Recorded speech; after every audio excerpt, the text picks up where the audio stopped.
Haydi. Oh, no, bro! Ang dago. Kaka. Kaka. Hi, guys! Noong Sunday, August 25, 3 years old si Edie. Tapos, ngayon is 28 na. Balak ko rin na lutaso na si Edie. Kaya malaki na talaga siya. So, since 2 days. Pero okay na, makalihok-lihok na kamot. Pero hindi pa siya pwedeng mabasa. Alas 7 na dito ng gabi. Yung dede ko pala, nilagyan ko ng ampalaya. So, ito yung nilagay ko. Nag-start na ako kanina, tapos pinadidi ko si Edie kanina, tapos sabi niya, tai daw yung didi ko, guys. Ayaw na daw niya. Tingnan natin mamaya. Please, Lord, help me. Kung hindi madali, mag-stop ng breastfeeding. So, ilagay natin to dito. Ay, didi na, didi. No brow. No brow? Ang kalat man, oy. Oh, ito yung ilalagay ko sa didi ko, no? Lalagyan ko ngayon kasi nga kanina nagdidi si Edie, baka nawala yung yung pait.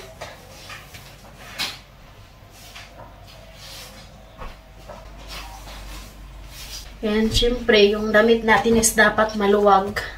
Ayan, para makaagas ang ato ang gatas. Sabihan natin yung gusto niya bang Didi.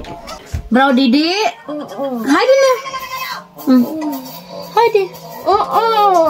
Ayaw na niya talaga. Tingnan natin mamayang gabi. So, ayan, 7:31 in the evening. Pinakain ko na si Edie. Ito yung ulam niya, manok. Tsaka nag-init din ako ng sabaw. Kambing. Romanian style. Masarap siya. Ouch.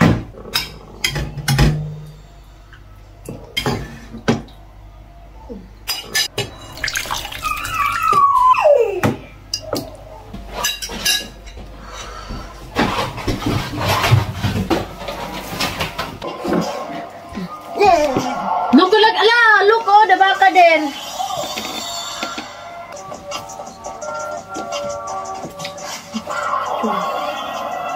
Ang daming nakain ni Edie. Baka nakahalata na talaga siya ba na wala ng Didi kasi. Bro, Didi? You want Didi? Hi, Dina. So, ayan guys. Kakatapos lang ni Edie kumain.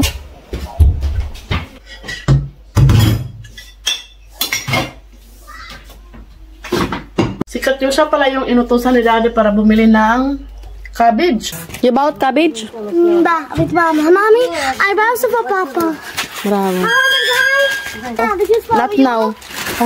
So, ayan. Mambo na. So, ito yung cabbage na gagamitin natin para sa aking Didi. So, tanggalan lang natin siya ng mga old para pagkakalam ko nung kay Katyusha, tagal na din kasi guys eh. 7 years na si Katyusha. So kaya nakalimutan ko na. Pero yung natandaan ko lang is hindi ako uminom ng gamot. Gabi-gabi ako naliligo para maibsan yung sakit ba. So ito guys, okay na to. Ito yung ilagay natin sa fridge para malamig. Tapos pag naka-feel tayo ng masakit, so ilagay lang natin. Hi, Didi. No, my Didi, ha? No, my Didi. Your brother is big now. I got to do Didi. Stop to Didi. Now, if my brother did Didi, I'll be very angry. Oh, it's 9:16 in the evening and pakatapos lang ni Daddy kumain. Siya na rin yung maghugas ng pinggan kasi nga hindi pa ako pwedeng maghugas ng pinggan ngayon. Hello, Bro Didi. Hi, de. Bro, Didi. Ay, kay magbat na karon. Si Habi, guys, sobrang sipag. Wala akong masabi sa kanya talaga. Love you, my love. Love you too. Ay, Didi. Ito yung ulam ni Daddy, yung niluto kong manok sa oven. Salamat sa food. Very masarap. Ay, happy tabi. Tapos nagluto din si Mama ng schnitzel. Nanghingi na siya ng Didi. Hi, Didi. Hi, Didi. Cockabait? Che? Cockabait? Hi, Didi. Oh, no, bro! Ang dago. Kaka. Kaka means tai, guys. So, 10:57. Nanghingi na si Edie. Hingi si Didi, Mami. Tingnan natin.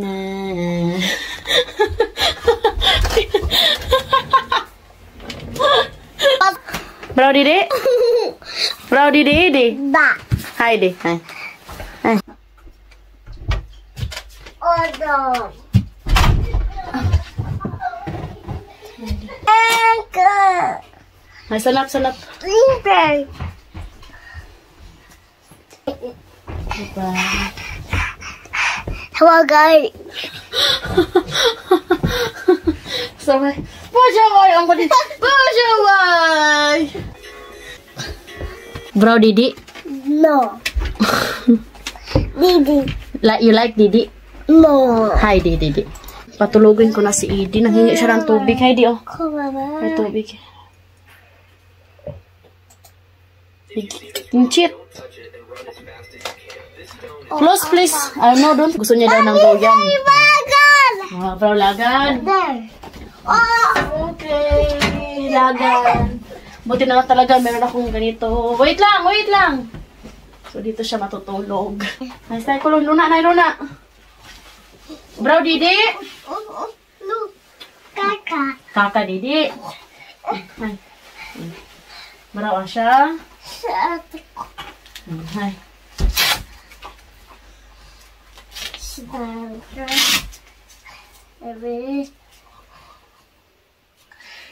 Hi, Dina. Say good night, Eddie. 你们有狗嘎瓜吗？I'm some people.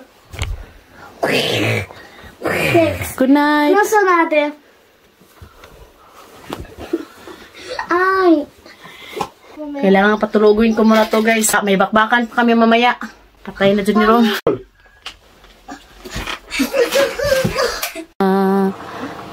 La.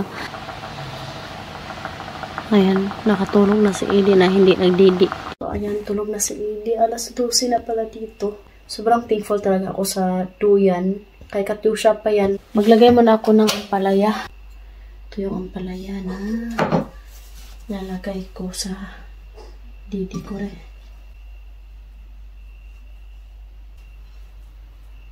Itago ko to kasi ngayong biran ko na lalaki. Mahilig siya magtapon-tapon. Ang dami kong mga seeds na nasayang dahil sa kanya.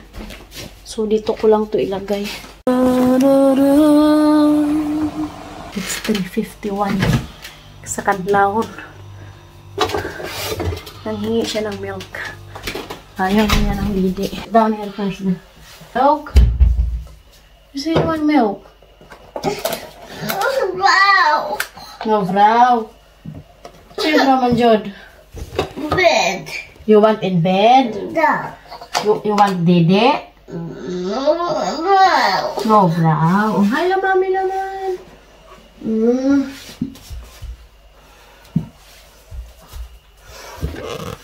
Ayaw na. You want to pipi? Balik na naman kami sa kusina, guys. Kay gusto niya daw uminom ng milk. Undecided pa si Edie. It's okay, it's okay. No hot. Okay. Hi, di oh.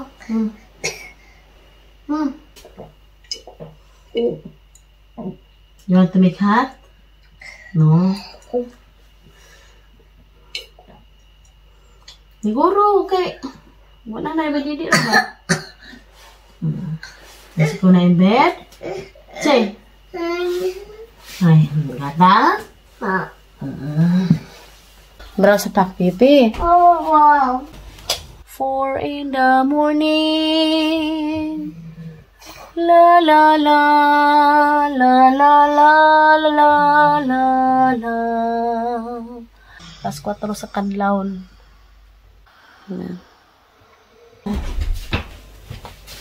Yung didi ko, guys, hindi pa siya puno. Baka mamayang umaga. So, masakit na talaga to. Pero this time, hindi pa man. Alam mo ako yung tubig kasi nga nauhaw ako.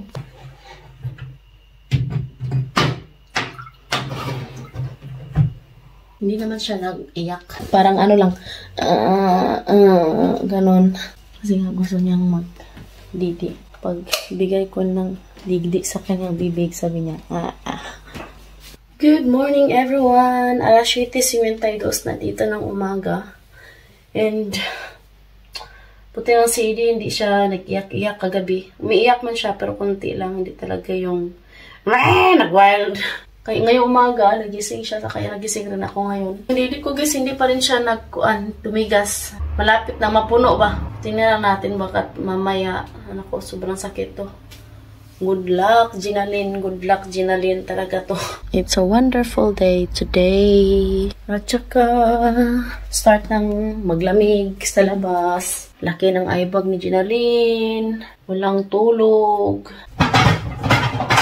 Mag-prepare muna ako ng baon ni Daddy. Gusto niya daw dala ng snake shell. Yung gawa ni Mama kagabi pa. How many snake shell you want? 4?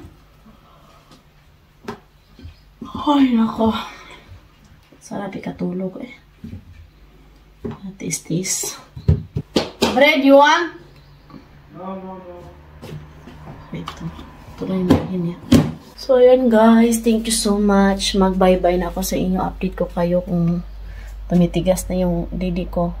Sa mga breastfeeding mom dyan na naglutas. Kung ilang days, bigyan nyo ako ng tips guys, ano yung gagawin para mas mabilis ba. Okay, bye!